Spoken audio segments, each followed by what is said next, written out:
Hi, I'm Debra.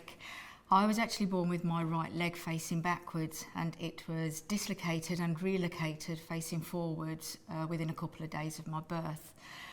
I was told that it would become problematic, and that sort of started happening about 35 years old. And through seeing various consultants, various hospitals, various appointments, I was told I had to get to the golden age of 50.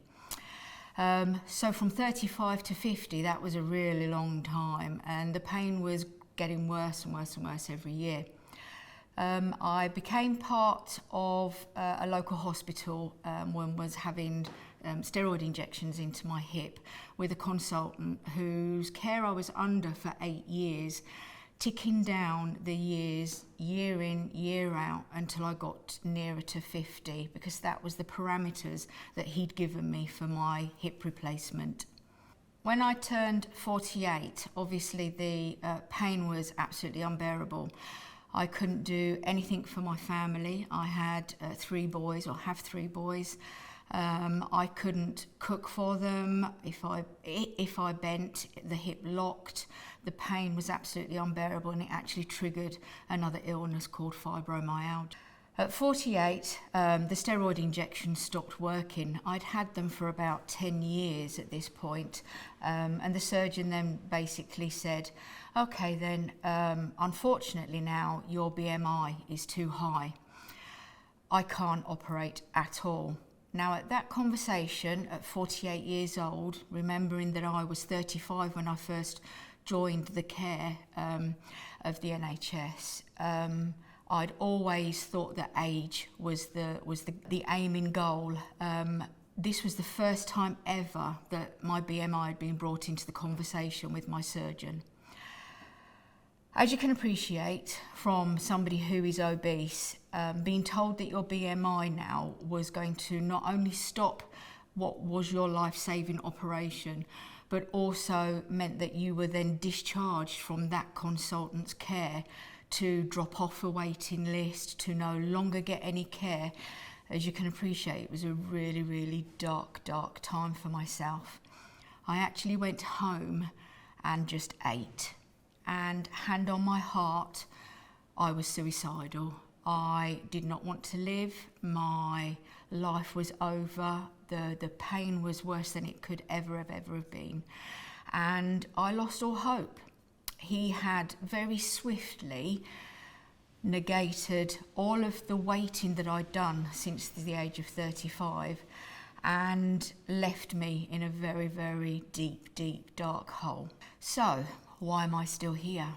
Luckily, my neighbour was a nurse at the local hospital, and she actually worked with another orthopaedic surgeon, and she had a private word with him, and he offered for me to go and speak to him.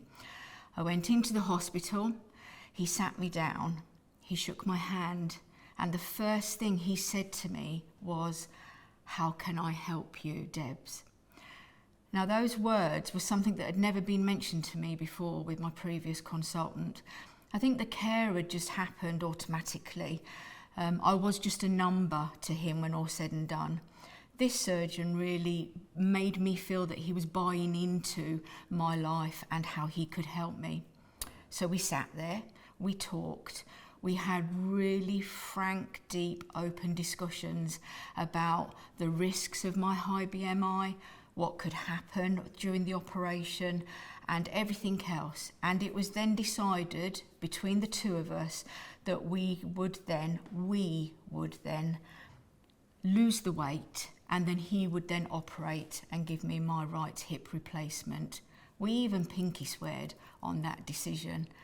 I left that appointment with hope again, and from a patient who has lost all hope, that is one of the best gifts ever. I went home, I set about losing some weight and managed to initially look at my food and started losing the weight. In November 2020, I got a phone call out of the blue, and it was the waiting list, wanting to know whether or not I wanted to come in and have a pre-op assessment. I went into the hospital. hoping and praying that I had lost sufficient weight to be able to have the operation done. Got onto the scales, and we've all done it. We breathe in, we hope that we've lost some more weight, and thank the Lord I'd actually had enough weight loss for my BMI to be below what needed to be done for the operation. Within a week I was in hospital and having the procedure. I was in hospital for 36 hours. I was out of bed and moving in record time. The nurses couldn't actually believe how much I was moving and able to help myself. 6 weeks in, I actually had to go back to the hospital to see the consultant. The grin was as big on his face as it was on my face with regards to how he could see what this procedure had affected on my life. I was still in pain from my other illnesses, but my mobility was second to none. I've been able to come off my medication, for my opioid medication, my pain medication. That in effect then made me able to have better quality of life. What I didn't know then, but I do know now, was that this way of talking to a patient was personalised care. He actually sat me down and we worked it out together. He asked me what was important to me, and I asked him what was important to him, and we came to a decision together. Recently, I've joined My Life Choices. It's a local group which focuses on personalised care with NHS leaders and staff.